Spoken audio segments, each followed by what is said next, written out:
네, 우리 앞뒤 옆 사람하고 한번 인사합시다. 하늘 복 받으세요.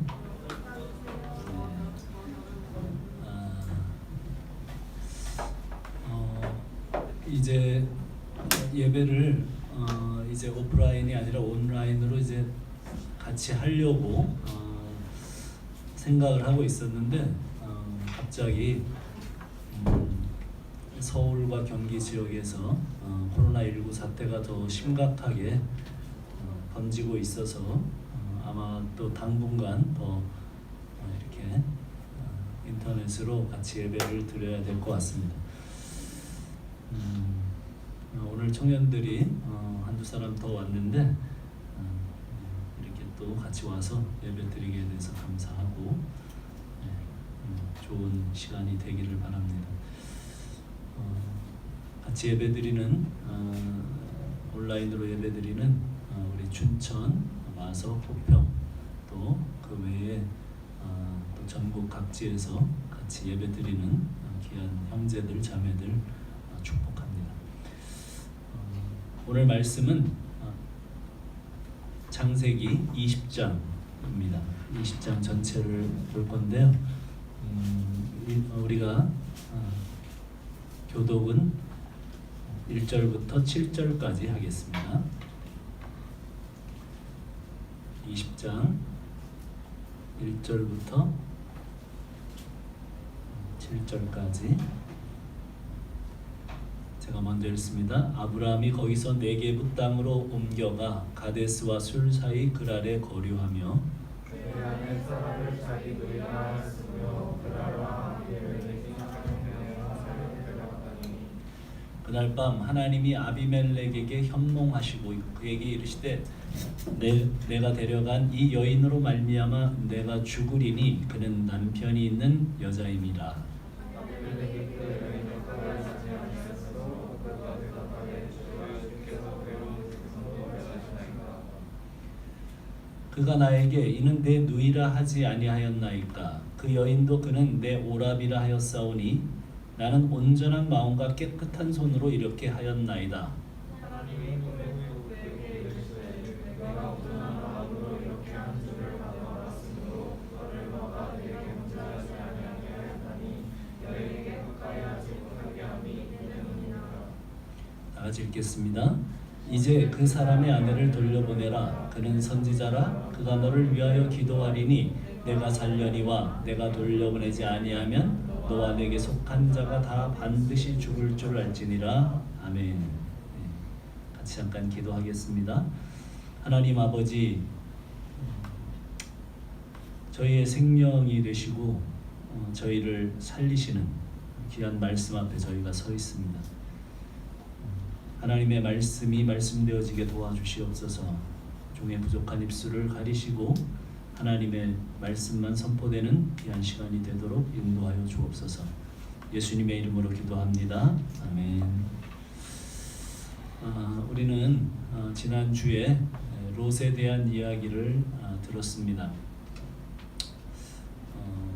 롯의 가족들은 소돔으로 들어가서 이 세상이라는 그 문화와 또 삶에 깊이 뿌리를 내리고 그렇게 살게 되었습니다.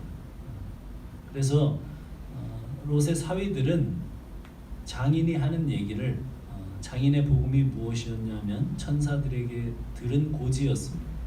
지금 여기가 불바다가 될 거다. 그러니까 우리 빨리 이 도성을 빠져나가야 된다.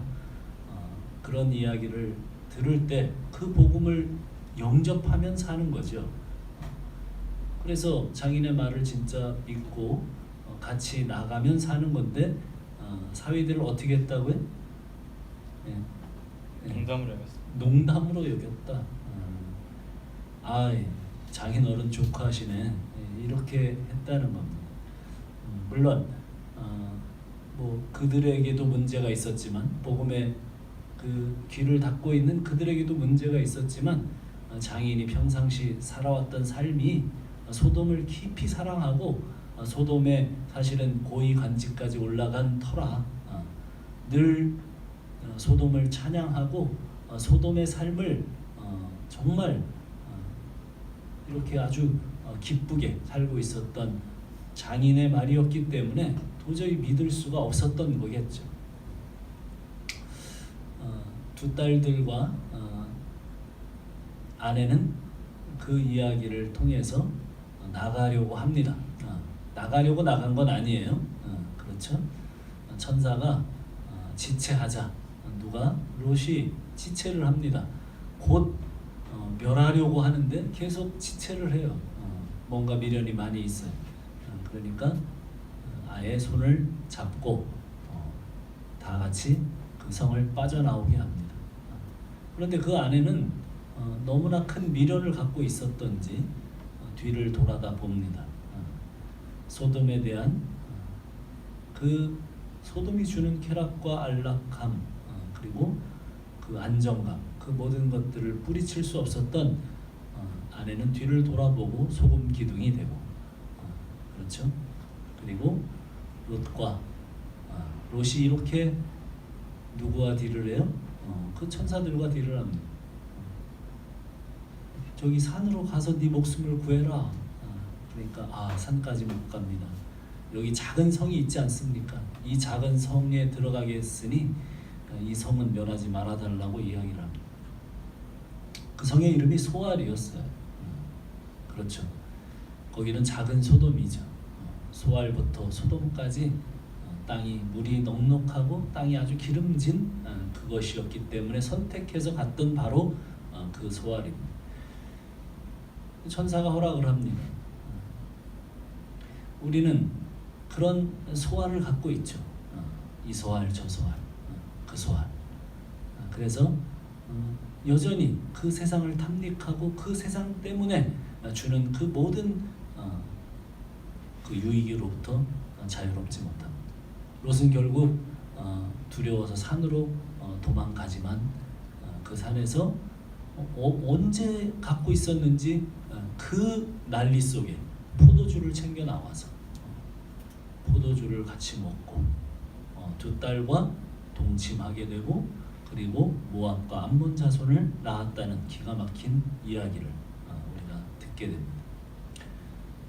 분명히 신약 성경은 롯이 의로운 자라고 이야기합니다. 요즘 말로 말하면 구원받은 자라는 거죠. 구원받은 자의 삶이 세상을 깊이 연락하고 빠져 있을 때 어떤 결과를 보여주는지 본으로 삼게 되는 역사에 오고 오는 그런 이야기였습니다. 그 엄청난 심판이 아브라함의 사는 인근에서 벌어졌어요. 한 40km 정도 떨어진 거예요. 그러니까 사실은 엄청난 화력이 쏟아져 부어지니까 아브라함이 이렇게 눈을 들고 보았을 때 마치 거기가 옹기점이 타는 연기처럼 올라왔다 그렇게 얘기를 합니다. 그거는 뭐냐면 불가마 속에 뭐 옛날에 그 금속들을 재련하는 그 불가마가 있는데 그 불가마의 연기가 막 올라오는 그런 모습으로 도시 전체가 유황불 포탄 세례를 맞고 멸망을 하게 되는 모습이 한 40km 떨어진 곳에서도 보일 정도였으니까 어마어마하게 쏟아부어졌던 거죠. 그런 연유인지 아니면 다른 이유에서였던지 아브라함은 이사를 결심하고 이사를 갑니다. 어디에요? 한번 1절, 2절 우리 같이 한번 읽어봅시다. 20장 1절, 2절 같이 읽어봅시다. 시작. 아브라함이 거기서 네게브 땅으로 옮겨가 가데스와 술 사이에 그랄에 거주하며 그의 아내 사라를 자기 누이라 하였으므로 그랄 왕 아비멜렉이 사람을 보내어 사라를 데려갔더니 거기 보니까 네게브 땅으로 옮겨가서 가데스와 술 우리가 자주 들었던 지명 가운데 가데스바니아 뭐 이런 거 들어봤죠? 출애굽한 이스라엘 백성들이 제일 먼저 나온 그 도시 그쪽 지명이 어디냐면 가데스바니아 그런 거죠. 그러니까 이집트로 가려면 가장 가나안에서 이집트로 가려면 가장 가까운 쪽이 어디냐면 지금 바로 그 그랄 지역입니다. 남쪽 끝까지 간 거예요. 가나안 남쪽 끝까지 가서 바로 이제 이집트를 목전에 둔 거기까지 내려갔습니다. 물론 아브라함은 약속의 땅이 어디냐면 지금 헤브론이죠. 헤브론에서 장막을 거처하고 그 근처를 이렇게 돌고 있었습니다. 물론 나중에 역사를 보면 이 그랄 땅까지 이스라엘의 지경이 됩니다마는 아브라함이 밟았던 모든 땅이 쉽게 말하면 하나님께서 다 준다고 그러셨고 그 지경까지 나중에 이스라엘 백성의 영토가 되기는 합니다. 그런데 어쨌든 간에 가장 남쪽 끝 경계까지 내려갔습니다.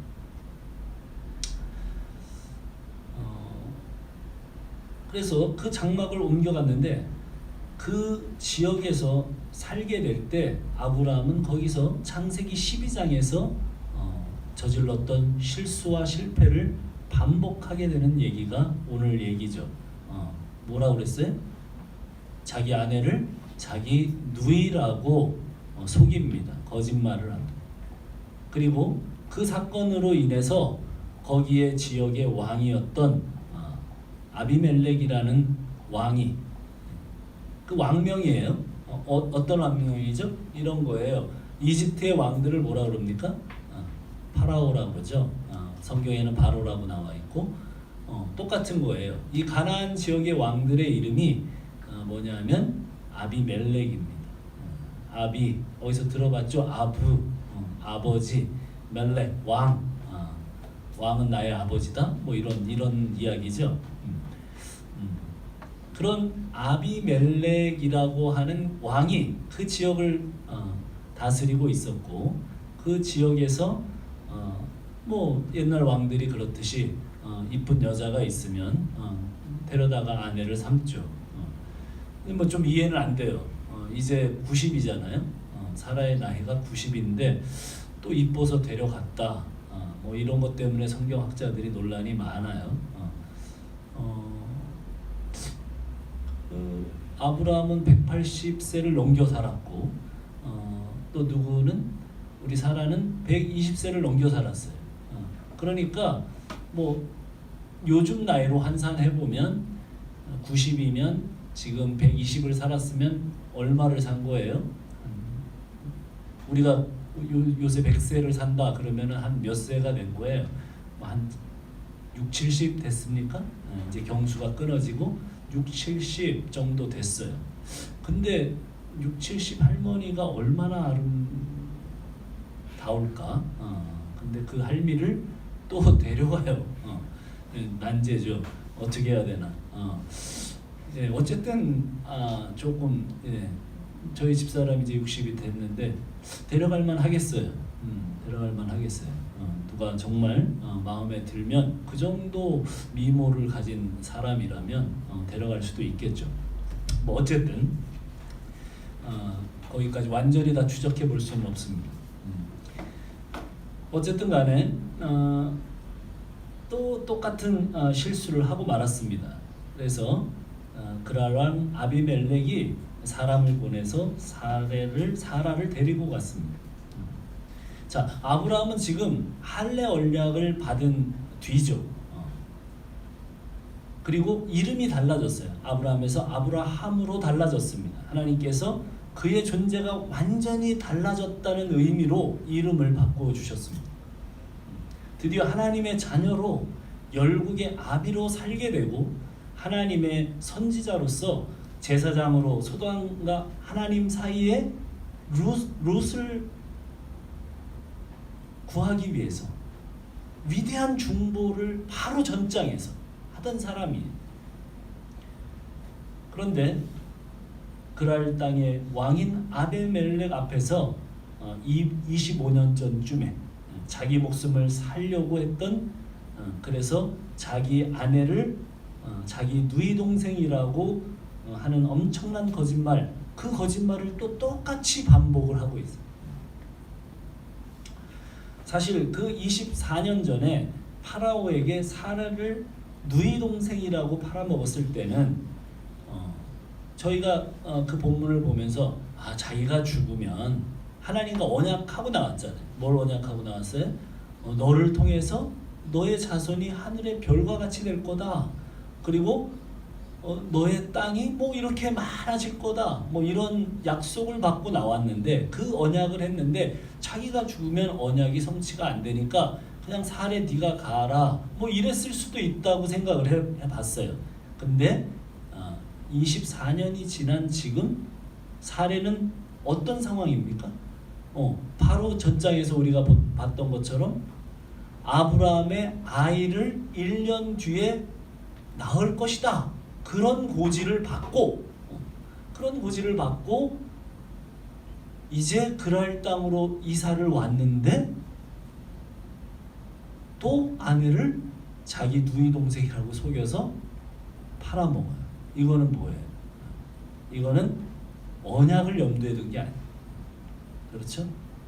자기 목숨 살자고 하는 아주 비열한 행동입니다. 결국은 24년 전이나 지금이나 그는 그냥 자기 목숨 살리려고 자기 아내를 헌신짝처럼 버리는 아주 그런 비열한 그런 사람이에요.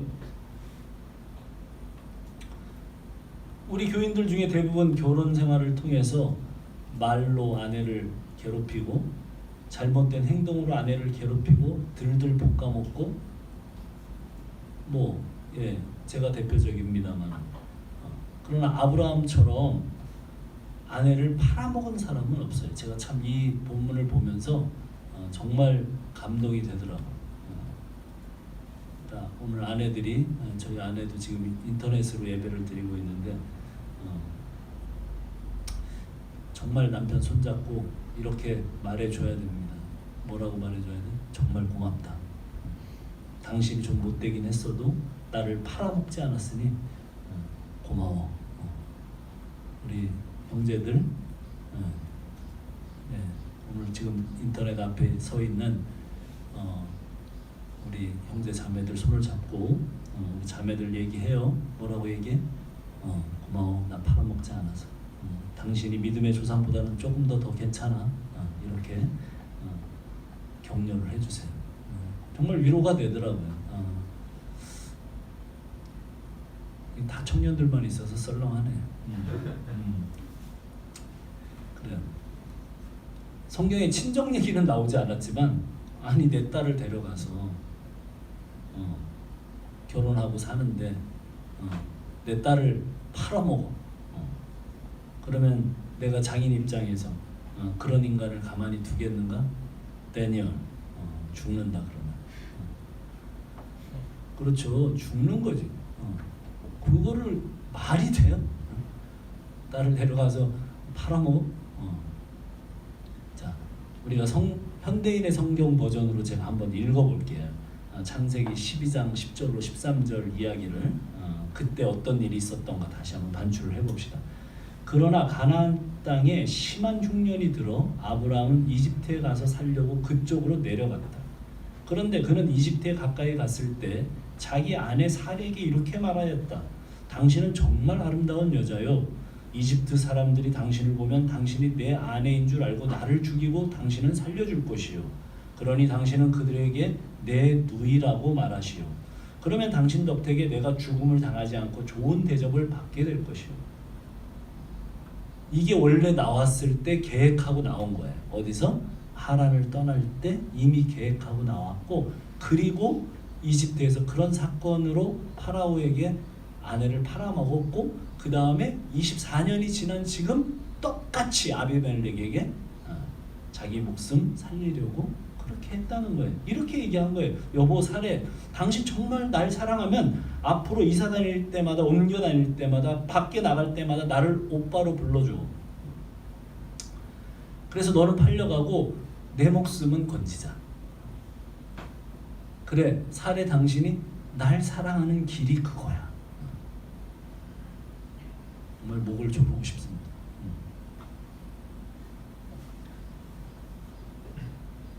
그러니까 이렇게 반복되는 이 너무나 추잡한 실패, 이것을 현대 신학자들이 잘 이해가 안 돼요.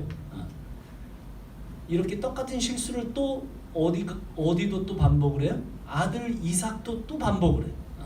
자, 그러자 이제 어떻게 이것을 해결하냐 하면 신학자들이 이렇게 해결을 합니다. 성경을 쭉 보니까 제2문서와 이 문서가 있더라. 제2문서가 뭐예요? 제호바, 그 영어권이니까 제호바. 그 다음에 이 문서는 엘로힘. 뭐 이렇게 일단 네 가지인데 두 가지만 설명을 잠깐 하면 그런 거예요. 이런 두 문서가 그렇게 여호와 하나님으로만 이렇게 쭉 나오는 구절들이 계속 연결되는 장들이 있고, 그 다음에 엘로힘으로 나오는 똑같은 하나님인데 여호와와 엘로힘으로 이렇게 나뉘어진다는 거예요. 그래서 여기는 뭘까요? 엘로힘 장들이에요. 계속 엘로힘 이야기가 나와요. 그러니까 무슨 얘기를 하고 있는 거냐면 이런 문서가 두 개가 원래 있었다는 거예요. 그래서 누가 후대에 편집을 할 때 그분들은 모세가 저자라고 생각하지 않아요. 후대 편집을 할 때 이 엘로힘 전승과 뭐를 섞을 때 편집을 할 때 또 여호와 문서를 편집을 할 때 이것이 이렇게 중복되도록 섞였기 때문에 이렇게 됐다라고 설명을 해요. 그러나 사실은 경험상 우리는 비슷한 상황에서 비슷한 환경에서 똑같은 실수를 범하거나 죄를 똑같이 반복합니다. 저는 그렇던데요. 살아보니까 똑같이 실수합니다.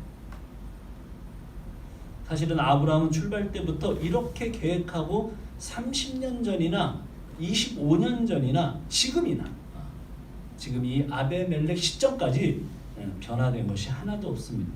정말 세상에 믿을 놈 하나도 없어요. 여러분, 아브라함이 지겹습니까? 그래요. 얼마나 과거의 잘못을 24년이 지나도록 반복하는가. 사실 그렇지만 아까도 제가 얘기한 것처럼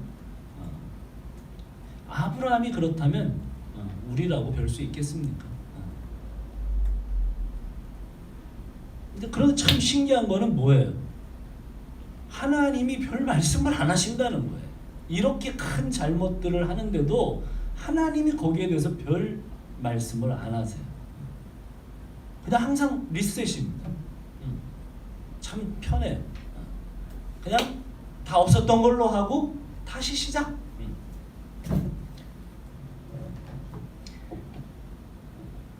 24년 만에 다시 시작하는 거예요. 같은 환경에서 같은 반응을 합니다. 24년 전이나 변한 게 없어요.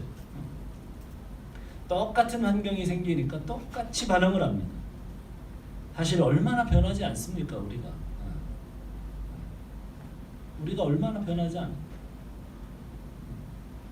자, 보세요. 예배도 잘 출석하고 성경 공부도 열심히 하고 신앙생활을 잘 하는 것 같은데 사람들하고 갈등이 생기면 주로 사람들이 어떻게 해요? 옛날 방식으로 해결을 해요. 옛날 방법으로 가요.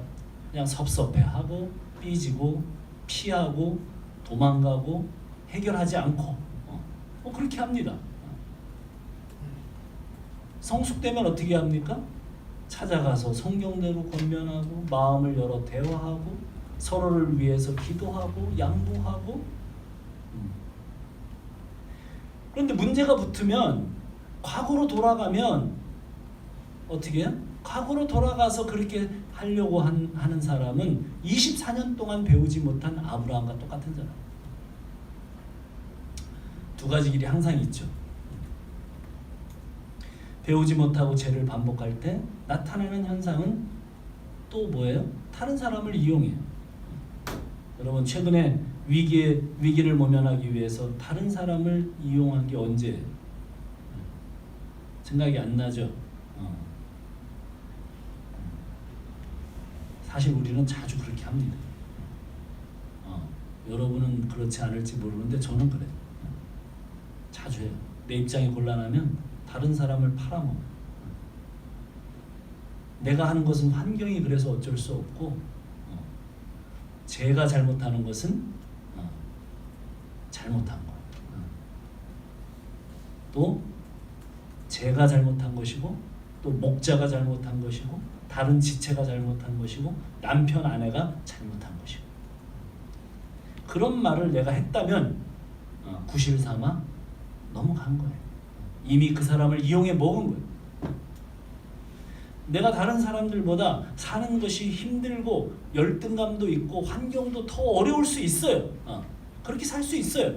그런데 그 열등감으로 다른 사람한테 씌워서 원망하면 그 사람을 이용해 먹는 거예요. 반대로 다른 사람들이 나를 이용해 먹을 때 괜찮아. 형제요, 자매요, 네가 힘들어서 그래. 나 원망해도 돼. 예. 그러면 그 사람은 이제 24년 동안 못 배운 아브라함이 아니라 이제 믿음 안에서 성숙된 아브라함이 되는 것이겠죠. 자, 이제 3절로 한번 가봅시다. 그때 하나님이 개입을 하십니다. 자, 한번 읽어봅시다. 23절 시작. 그 밤에 하나님이 아비멜렉에게 현몽하시고 그에게 이르시되 내가 데려간 이 여인으로 말미암아 내가 죽으리니 그는 남편이 있는 여자임이라. 스토리가 이상하게 돌아갑니다. 죽을 놈은 따로 있잖아요. 아니, 죽이시려면 이렇게 2번씩이나 윤리적으로 도덕적인 면에서 폐륜을 저지른 아브라함을 죽여야지 왜 아비멜렉을 죽이시겠다고 하나님이 말씀하십니까? 아비멜렉이 뭘 잘못했어요? 예, 알아보니까 아브라함이 자기 두이 동생이라고 했고 사라도 아브라함이 자기 오빠라고 해서 결혼하려고 데리고 왔는데 아비멜렉이 뭘 잘못했어요? 만약 잘못이 있다면 89세 된 할미가 예쁘면 얼마나 예쁘다고 눈이 먼 죄밖에는 없죠. 그런데 하나님이 죽이시겠다고 그러십니다. 자, 4절 보세요. 4절 나가서 더 어떻게 이야기가 진행되나 봅시다. 4절 시작. 아비멜렉이 그 여인을 가까이 하지 아니하였으므로 그가 대답하되 주여 주께서 의로운 백성도 멸하시나이까. 아비멜렉이 대답을 합니다. 주여 주께서 의로운 백성도 멸하십니까? 아도나이. 이제 뭔가 현몽하고 그 하나님을 경험했어요. 주여. 그리고 당당하게 말합니다. 아비멜렉은 상식적인 면에서 윤리적으로 아브라함보다 더 높아요. 더 깨끗해요. 제 마음은 결백합니다. 그리고 저의 손은 깨끗합니다. 왕인 저를 속이고 자기 살겠다고 아내를 누이 동생이라고 속여서 이렇게 사건을 만든 아브라함이 파렴치 않은 인간입니다. 아브라함의 잘못입니다. 적어도 자기 아내에게 신뢰를 지키지 못하고 정조를 지키지 못하고 그가 죄인입니다. 그런데 저를 죽이시겠다니 불공평한. 하나님 공정하지 못하십니다. 죄 없는 저를 죽이시겠습니까? 자, 6절로 또 한번 읽어봅시다. 그래서 시작. 하나님이 꿈에 또 그에게 이르시되 내가 온전한 마음으로 이렇게 한 줄을 나도 알았으므로 너를 막아 내게 범죄하지 아니하게 하였나니 이 때문이라. 예. 하나님의 대답이 뭐예요? 나도 안다. I know. 알아. 아니, 인간들의 생각을 아시는데 혹시 모를까봐 아비멜렉이 이렇게 자세하게 상황을 다시 설명했는데 하나님이 모르시지 않는데 내가 안다. 근데 아는데 어떻게 이러실 수가 있어요? 이러시면 안 되시죠. 이게 세상 사람들이 하는 말이죠. 또 예수 믿는 사람들 가운데 예수가 안 믿어지는 사람들이 하는 말. 하나님 이러시면 안 되시죠.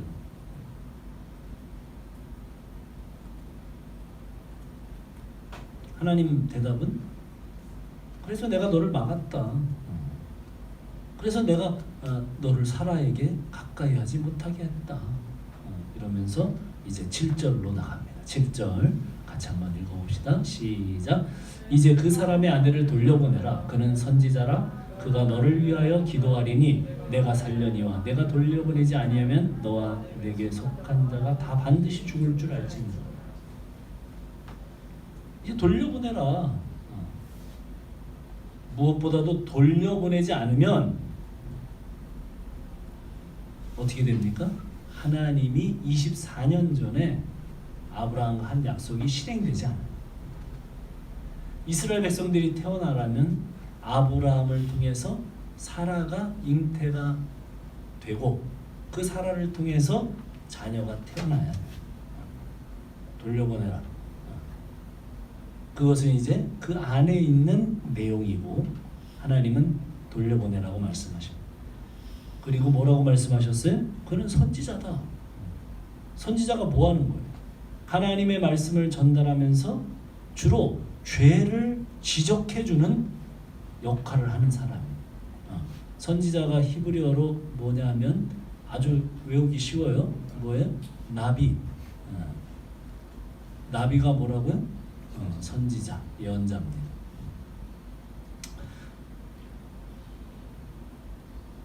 그런데 가만히 지금까지 이렇게 흐름을 보면 아휴 지금 누가 누구의 죄를 지적하겠어요.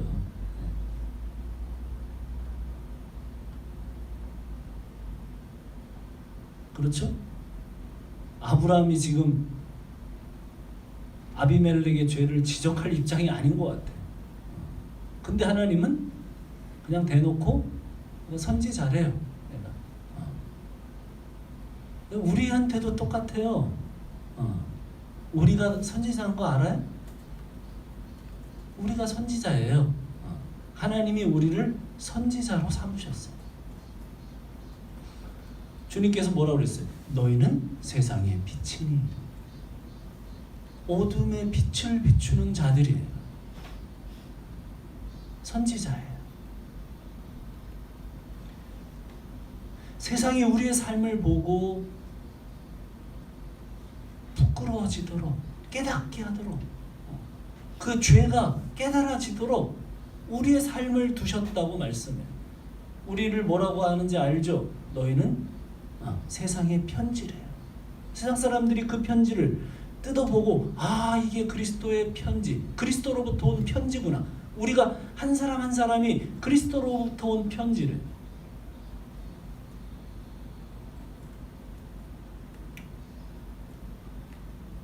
그런데 우리는 참 불편해요. 그런 얘기를 들어요. 불편하죠. 내 편지 뜯어만 봐라 확 그냥 뭐 이런 생각이 들어요. 왜 그래요? 지금 그 편지를 뜯는다는 건 뭐예요? 내 삶이 다른 사람들한테 노출된다는 거예요. 뭐 이런 거예요. 얘가 목사래. 요새 제가 탁구를 잠깐 치러 이제 요새 배우러 가는데 목사라고 얘기가 잘 안 나오더라고요. 직업이 뭐세요? 그냥 뭐 이렇게 얘기를 해요. 물론 전략이 있어요. 제 생각에는 목사라고 밝히는 것보다 안 밝히는 게 혹시라도 전도를 할 수 있는 기회가 더 될 것 같아서 그렇게 얘기는 했습니다만은 얘가 목사래.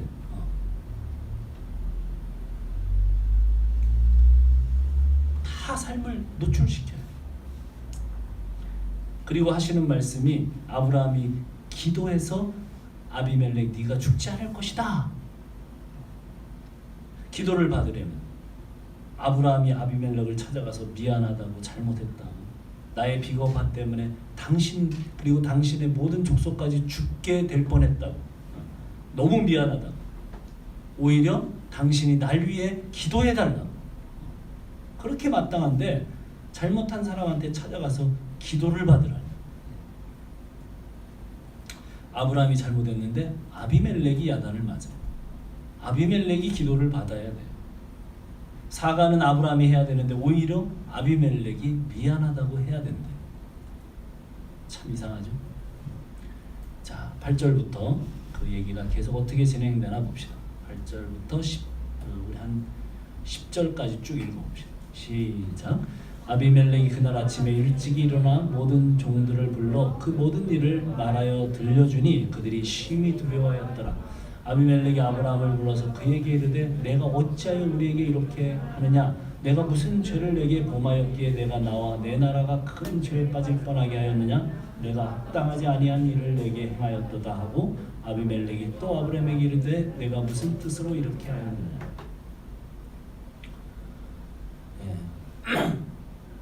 아비멜렉은 영성까지 있어요.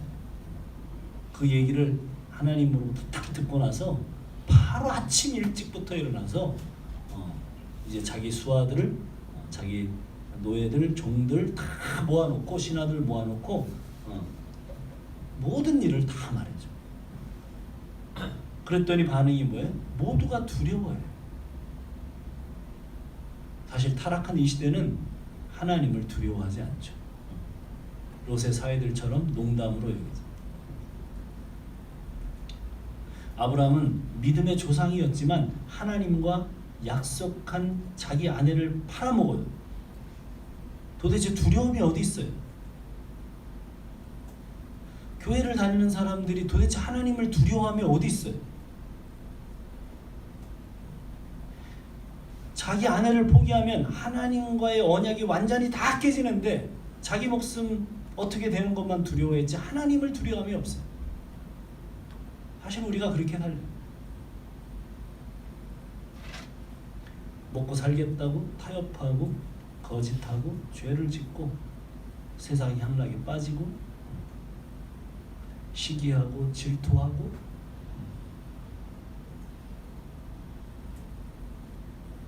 하나님은 나를 통해서 하나님의 나라를 만들어 가시기를 원하는데 나만 편하고 잘 살면 된다고 하는 생각하는 그런 속물들일 가능성이 많죠. 그러면서 오히려 누가 꾸짖어요? 아비멜렉이 꾸짖습니다. 아브라함을. 당신이 어째서 그런 일을 했어? 왜 그런 짓을 했어? 현대어 성경을 보니까 그런 짓을 했어 이렇게 공동 번역하고 훨씬 더 좀 그 심정을 제대로 전달을 했어요.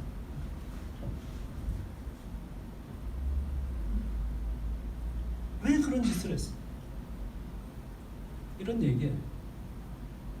엄마 아빠는 어째서 그런 짓을 했어? 우리 집에서 가끔 아들들이 하는 얘기입니다.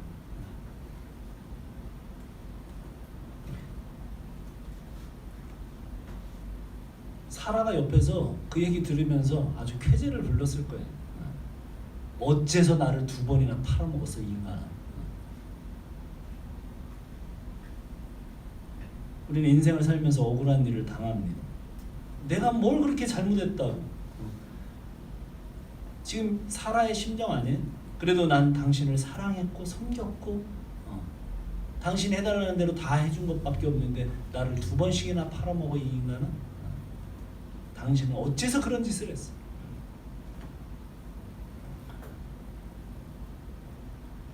자, 11절 나가봅시다.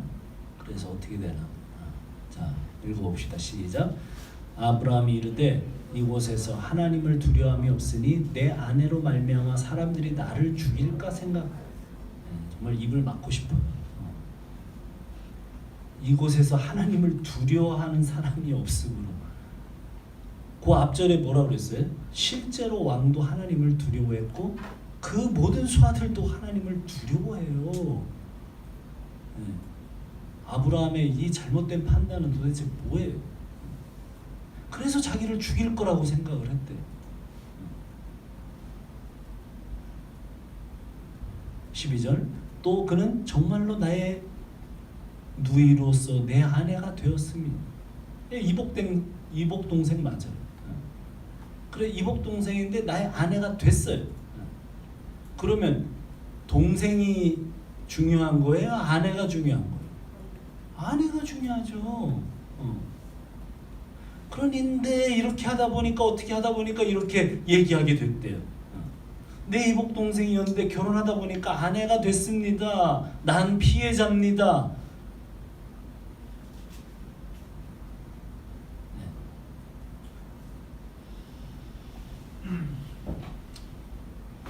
하나님이 나를 고향에서 내어보내서 방랑 생활을 하게 하실 때 내가 그녀에게 이렇게 말했습니다. 지금부터 우리가 어디로 가든지 당신은 나를 오빠라고 하시오. 이것이 나를 사랑하는 길이요.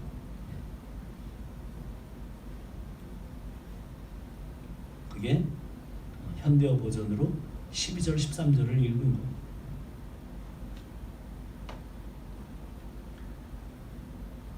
우리 성경 지금 개역 개정하고 약간 다르죠? 누이로서 내 아내가 되었습니다. 여기는 오빠가 들어가. 옛날에 우리 윗대 어른분들은 자기 아내를 자기 남편을 뭐라 그랬어요? 바깥 사람. 늘 밖으로만 도니까 바깥 사람. 그 다음에 저희 때쯤인 것 같은데 누구 아빠, 수연이 아빠, 뭐 이렇게. 그 다음에 조금 더 내려가서는 자기야, 그랬던 것 같아요. 요새는 자기 남편을 오빠 그러더라고요. 연애할 때 오빠 하다가 그냥 계속 오빠로 부르더라고 많이들. 오빠라고 부르니까 오빠 정도밖에 안 되는 거예요. 오빠 있는 자매들 알죠? 오빠가 뭘 어떻게 해요?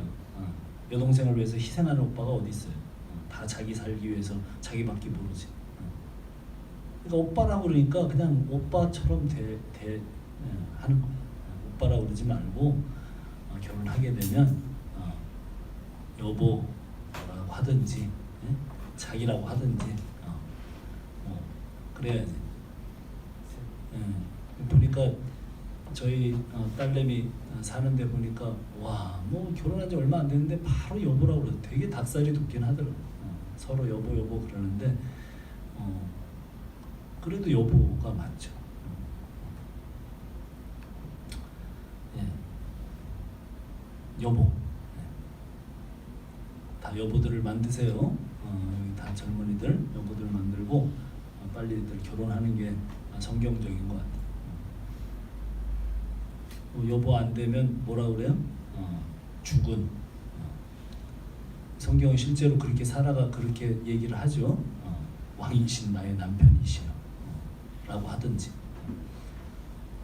여러분 그러면 남자들이 어떻게 해요? 자기 유신 살리려고 제대로 할 거예요. 아마. 오빠라고 그러니까 그냥 오빠 노릇 하는 거죠.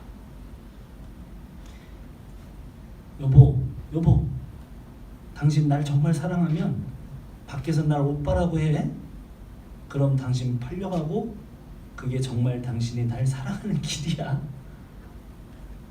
네, 정말 세상에 믿을 놈 하나도 없습니다. 이게 믿음의 조상 아브라함이 한 행동을 지금 제가 그대로 얘기하고 있는 거예요. 현대인 성경의 버전을 따라서. 자, 14절에서 16절 나가봅시다. 시작. 아비멜렉이 양과 소와 종들을 이끌어 아브라함에게 주고 그의 아내 사라도 그에게 돌려보내고 아브라함에게 이르되 내 땅이 내 앞에 있으니 내가 보기에 좋은 대로 거주.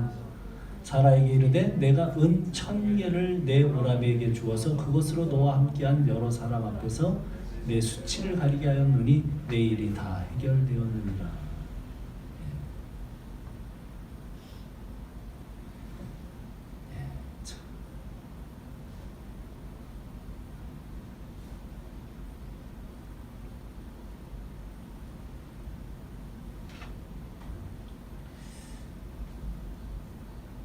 자기 남편이 오빠랍니다. 그러자 아비멜렉은 양과 소와 종들을 아브라함에게 주고 또 그의 아내 사라도 돌려주면서 이 현대어 버전에 당신 앞에 보이는 것이 다 내 땅이요. 아무 데서나 살고 싶은 곳에서 사시오 하고 또 사라에게 이렇게 말했습니다. 내가 당신 오빠에게 은화 1000개를 주어 그것으로 당신과 함께 있는 모든 사람 앞에서 당신이 깨끗하다는 증거로 삼겠소. 사람들은 당신이 아무것도 잘못한 것이 없음을 알게 될 것이오. 속으로 아비멜렉이 어떻게 생각했을까요? 이런 얘기를 했지만 진짜 잘못은 아브라함이 했는데 이 왼수들 때문에 돈도 뺏기고 땅까지 뺏겼어. 그게 솔직한 심정이죠. 그런데 17절, 18절 같이 일이 이루어집니다. 같이 한번 읽어봅시다. 시작. 아브라함이 하나님께 기도하매 하나님이 아비멜렉과 그의 아내와 여종을 치료하사 출산하게 하셨으니 여호와께서 이왕에 아브라함의 아내 사라의 일로 아비멜렉의 집의 모든 태를 닫으셨습니다. 아브라함의 일로 모든 태를 닫으셨어요. 왜 닫아야 되는지는 알죠. 절대로 사라가 거기 가서 뭐 일을 당해서 아이가 태어나면 이거 다 수포로 돌아가요. 사실은 태를 다 닫은 거죠. 그게 저주였죠. 그 고대 시대의 가장 큰 저주죠. 그런데 우리가 쭉 지금 읽으면서 너무나 약간 비상식적이고 너무나 이상한 그런 이야기를 듣게 돼요. 도대체 하나님은 왜 이렇게 하실까? 그래도 착하고 윤리적이고 도덕적으로 살고 있는 아비멜렉이 온통 다 당하고 또 거기에 대한 배상도 또 다 하게 되고 왜 이렇게 일이 진행이 될까? 같은 실수를 반복하는 아브라함을 하나님은 왜 이렇게 후대하실까? 이게 그런 거예요. 성경을 쭉 보다 보면 계속 이런 얘기가 나오죠. 이 이후에도 바로 그 얘기가 나옵니다. 에서 입장에서는 야곱한테 하시는 게 참 불공평해요. 이스마엘이 볼 때는 이삭만 싸고 도시는 하나님이 불공평하세요. 마찬가지예요. 아비멜렉에겐 아브라함에게 하시는 것을 보면 불공평하다 못해 편애를 하고 계신 거죠. 하나님의 눈이 가려졌고 하나님이 그러시면 안 되는 거죠. 아비멜렉 입장에서. 그런데 하나님께서는 아브라함에게 그렇게 하세요. 이유가 없어요. 심지어 하나님이 변명도 안 하세요. 사실은 이래서 이런 거야. 뭐 이런 설명도 없어요. 그냥 아브라함밖에는 안 보여요. 잘못은 다 아브라함이 했는데 와서 그 문제 다 해결해 주시고 뒤치다거리 다 해주시고 아비멜렉은 잘못한 것도 없는데 돈 뜯겨 땅 뺏겨. 예. 이거 너무 이상해요. 왜 그러세요? 왜 그러셔요? 하나님이 그냥 그러셔. 뭐로? 그냥 하나님의 은혜로. 개혁주의의 대답이죠. 그냥 하나님의 은혜로. 보호하시고 오래 참으시고 이게 아브라함을 우리를 구속하셨듯이 구속하세요. 그의 잘못을 다 용서하시고 돈 주고 사셨다. 그게 구속이죠. 그 잘못을 돈으로 다 환산해서 갚았다. 그게 구속이에요. 그리고 말도 안 되는데 아브라함을 의롭다고 하세요. Your righteousness. 그리고 아비멜렉 앞에서 아브라함을 영화롭게 만드세요.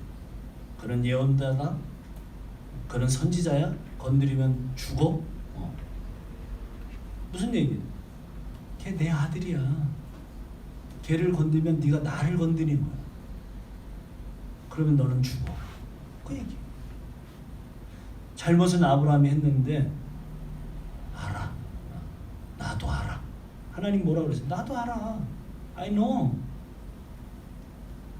그런데 아브라함은 내 아들이고 내가 다뤄. 100세가 되어서도 변화가 안 됐어요. 그런데 그 아브라함을 하나님이 변화시켜 가세요. 어디까지? 그 모리아산까지 변화시켜 가세요. 뭐로? 하나님의 은혜로. 막 다구치지도 않으세요. 여기 뭐 너 잘못했어 그런 얘기도 안 하세요. 그냥 이렇게 다루어 가세요. 사람들은 그럽니다. 저러니까 기독교는 저속하다. 믿기만 하면 다 천국 보내준다잖아. 그렇게 거품을 울고 얘기를 하는. 저런 저속한 종교가 어디 있어? 그런데 저나 여기에 있는 대부분 사람들이 하나님의 은혜를 체험했다면 뭐라고 얘기를 합니까? 그냥 그런 거라고. 하나님 편애하십니까? 예, 당근 편애하세요. 하나님 불공평하신 분이에요? 예, 하나님 불공평하신 분이에요. 어느 쪽에서 볼 때? 하나님 배척하는 사람들의 입장에서 볼 때는 불공평해요. 그런데 하나님 받아들이는 입장, 저 같은 입장에서는 과분한 은혜. 왜 나 같은 인간, 저보다 훨씬 도덕적이고 저보다 훨씬 더 윤리적이고 저보다 훨씬 더 공부도 잘하고 똑똑하고 저보다 훨씬 더 괜찮은, 인격적으로도 괜찮은 애들이 많이 있었어요. 제 친구들 중에. 근데 저를 하나님이 자녀 삼으셨어요. 저를 건져내셨어요. 그 영 죽음 가운데서, 그 사망 가운데서 건져내셨어요. 왜 은혜입니까? 과분한 은혜죠.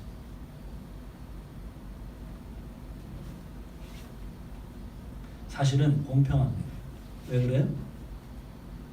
우리가 에베소서 보고 있지만 뭐예요? 공통인자가 그냥 예수 안에서, 예수 앞에 나오면 되는 거예요. 예수님을 주셨어요.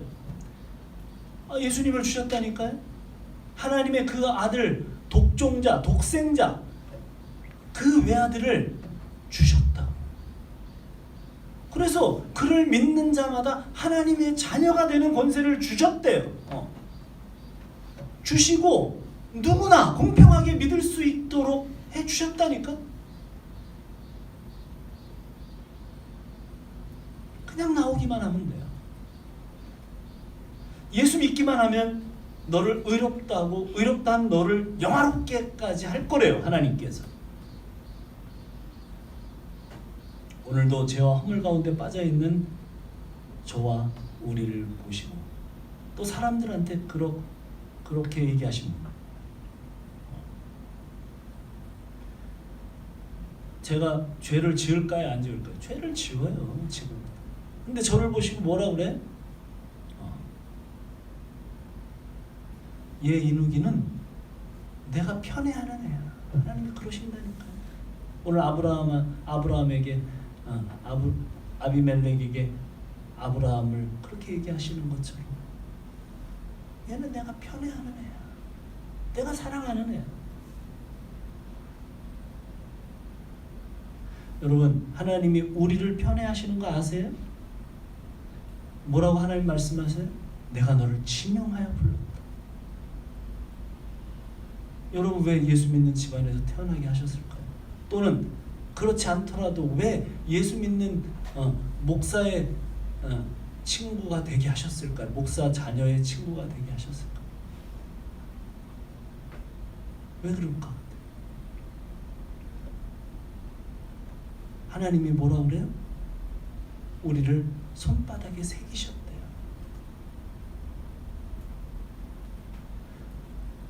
산모가 그렇게 구로하면서 고통하면서 낳은 자기 자식을 잊을 수는 있어도 나는 너희를 잊지 못한다. 내가 너를 지명하여 불렀나니 너는 내 것이라고 주님 말씀하세요. 변명도 하지 않으세요.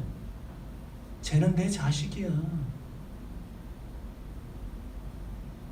그래서 나를 돌아볼 때 또 죄를 짓고 또 모순 투성이이고 또 실수하고 그런 나지만 나는 나를 바라보지 않고 하나님을 바라보는 자로 자꾸 바뀌어가는 것. 이 깨달음이 저와 여러분에게 오늘도 넘치기를 축원합니다. 기도하겠습니다. 우리 다 같이 기도합시다.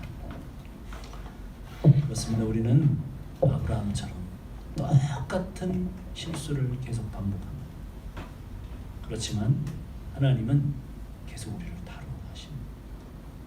그리고 하나님의 자녀이기 때문에 그 하나님의 자녀다운 모습으로 만들게 하기 위해서 여러 가지 상황 속에서 우리를 이끌어 가십니다.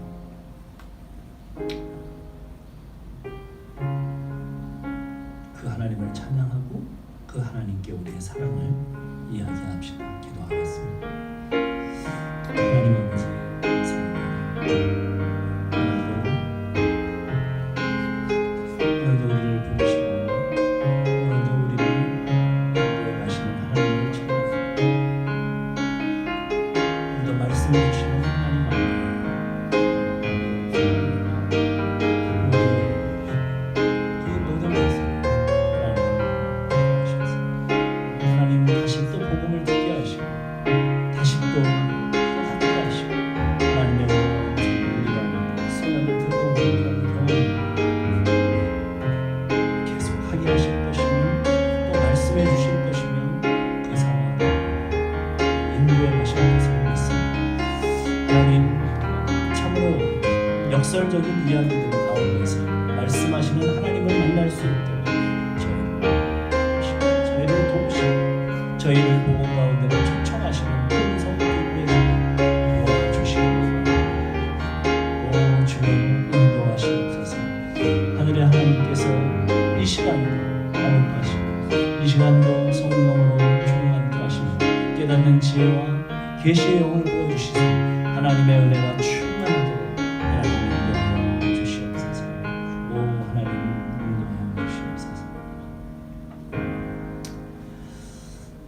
이제는 우리 주 예수 그리스도의 은혜와 아버지 하나님의 극진하신 사랑하심 성령 하나님의 감동 감화 교통하시는 은혜가 이제 주의 말씀을 듣고 하나님의 자녀됨을 확신하고 살기를 원하는 우리 가족 머리 위에 영원토록 함께 하실지어다. 아멘.